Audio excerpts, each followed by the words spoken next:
Hello hi everyone. देखो last के अंदर जैसे अपन ने कवर किया था कि रेट ऑफ रिएक्शन के केमिकल काइनेटिक्स के अंदर हम रेट ऑफ रिएक्शन को पढ़ते हैं। तो अब रेट ऑफ रिएक्शन क्या होता है, जैसे रेट टर्म हमेशा वहीं पे यूज़ किया जाता है कि अगर वो क्वांटिटी या वो चीज़ विद रेस्पेक्ट टू टाइम के अंदर चेंज आ रही है तो उसके लिए अपन रेट टर्म यूज़ करते हैं। जैसे आपने देखो छोटी क्लासेस के अंदर और पिछले साल 11th में पढ़ा होगा the rate of change of velocity, the rate of change of distance. जैसे अपन कहते हैं the rate of change of distance with respect to time is known as by the speed.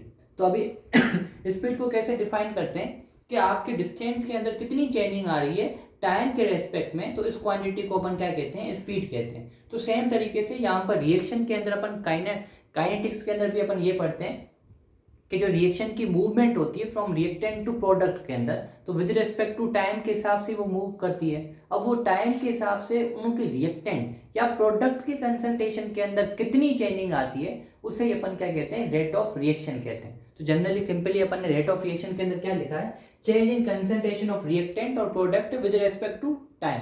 कि वो जो चेंज आता है जो कंसंट्रेशन के अंदर रिएक्टेंट या प्रोडक्ट के अंदर टाइम के रेस्पेक्ट में कितना चेंज आता है, तो इसी उस पूरे क्वांटिटी को अपन क्या कहते हैं, रेट ऑफ रिएक्शन कहते हैं। जैसे अपन एक एग्जांपल से अपन इसे एक्सप्लेन करते हैं।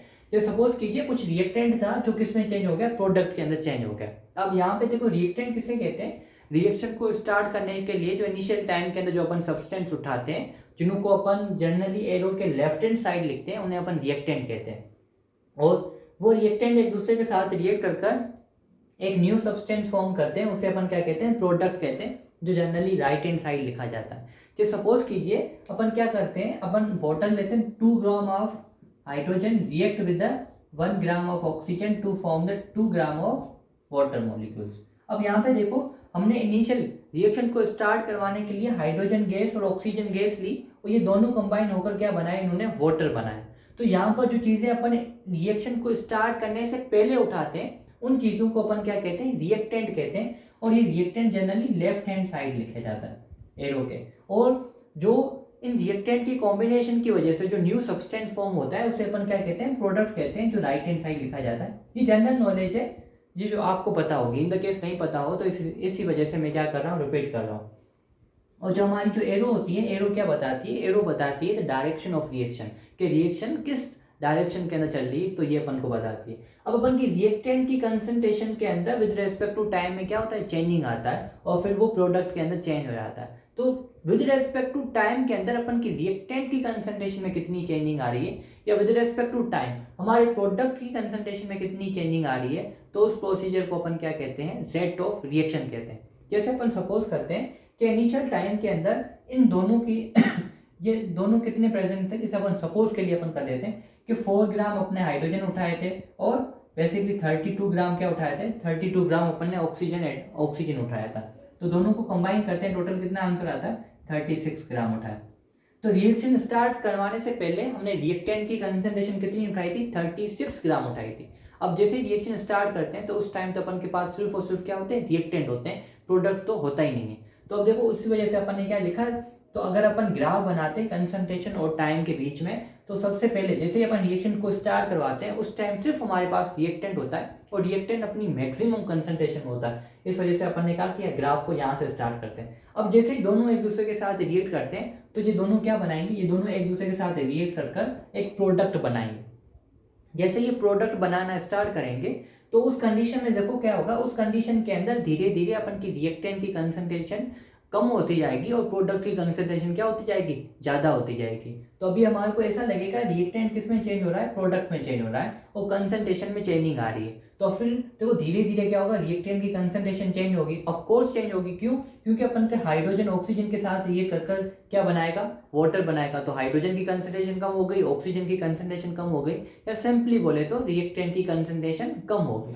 तो अभी रिएक्टेंट की concentration with respect to time कम होती रहती है, तो इस तरह से ग्राफ क्या आता है, नीचे आ जाता है और फिर ऐसे पैरेलल टू द अपन की टाइम के रेस्पेक्ट में चलता जाता है। तो पहले तो कंसंट्रेशन ज़्यादा थी और फिर धीरे धीरे क्या हो गई, इसकी कम हो गई।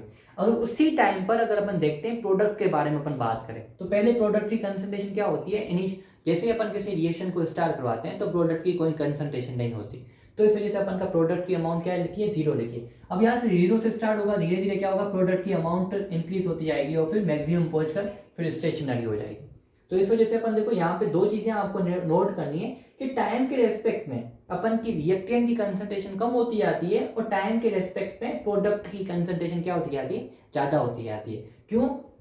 जैसे इस एग्जांपल के अंदर अपन की हाइड्रोजन ऑक्सीजन रिएक्ट कर क्या बना देंगे, वाटर बना देंगे, तो फिर धीरे धीरे अपन की ये वाली कंसंट्रेशन कम होकर किसमें चेंज हो जाएगी, प्रोडक्ट के अंदर, और फिर ये 36 ग्राम के अंदर चेंज हो जाएगी जो अपन की प्रोडक्ट की अमाउंट है। तो सिंपली अपन का कहने का मतलब क्या है कि बेसिकली जब भी रिएक्शन परफॉर्म होती है, इनिशियल के अंदर अपन की रिएक्टेंट की कंसंट्रेशन ज़्यादा होती है, फिर कुछ टाइम के बाद में प्रोडक्ट की कंसंट्रेशन ज़्यादा होती है। तो ऐसा होता है अपन का रिएक्टेंट ही किसमें चेंज होता है, प्रोडक्ट के अंदर चेंज होता है। तो अपन ग्राफ बनाने की कोशिश करें तो अपन की रिएक्टेंट का जो ग्राफ है वो डाउनवर्ड की तरफ मूव करेगा और जो प्रोडक्ट का ग्राफ है वो अपवर्ड की तरफ मूव करेगा।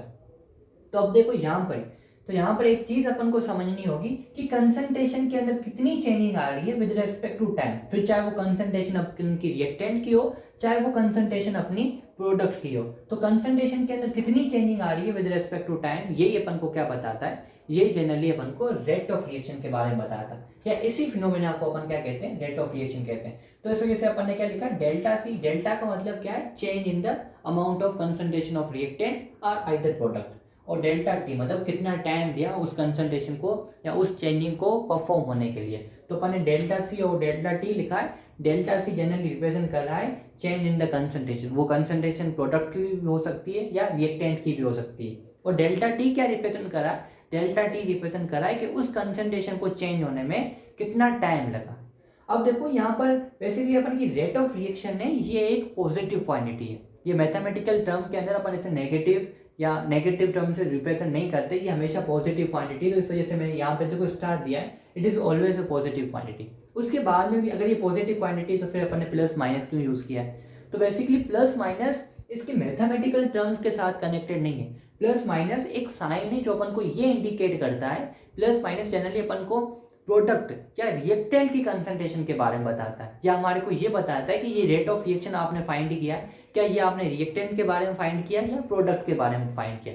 अगर अपन के रेट ऑफ रिएक्शन के अंदर अपन पॉजिटिव यूज करते हैं तो इसका मतलब ये है कि अपन किसके बारे में रेट ऑफ रिएक्शन के बारे में बात करें, अपन प्रोडक्ट की रेट ऑफ रिएक्शन के बारे में बता रहे हैं। और पॉजिटिव का मतलब है कि उसकी concentration with respect to time क्या होगी, इंक्रीज होगी। जैसे आपने यहाँ पर देखा होगा कि with respect to time product की कंसंट्रेशन क्या हो रही है, इंक्रीज हो रही है। जैसे पहले जीरो थी और फिर धीरे धीरे क्या हो गई, इंक्रीज हो गई।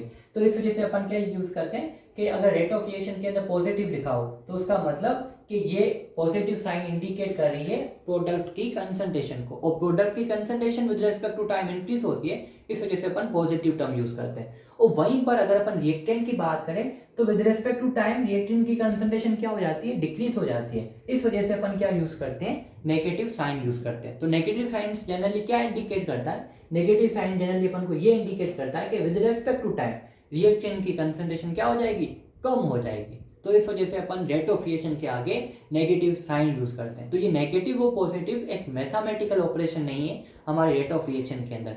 ये जनरली अपन को ये इंडिकेट करते हैं कि हमारे प्रोडक्ट या रिएक्टेंट की कंसंट्रेशन के अंदर क्या चेंजिंग आ रही है। जनरली रिएक्टेंट की कंसंट्रेशन कम होती है, इस वजह से नेगेटिव साइन यूज करते हैं। प्रोडक्ट की कंसंट्रेशन ज्यादा हो जाती है, इस वजह से अपन पॉजिटिव साइन यूज करते हैं। तो आपको ये ग्राफ समझ में आ जाना चाहिए और रेट ऑफ रिएक्शन के अंदर पॉजिटिव और नेगेटिव टर्म के बारे में पता होना चाहिए। तो ये अपन का सिंपल सा फॉर्मूला है, delta C upon delta T, ये रेट ऑफ रिएक्शन के बारे में 1 मार्क क्वेश्चन के अंदर पूछा जाता है, आरबीसी के अंदर और अपन के सीबीएसई बोर्ड के अंदर भी।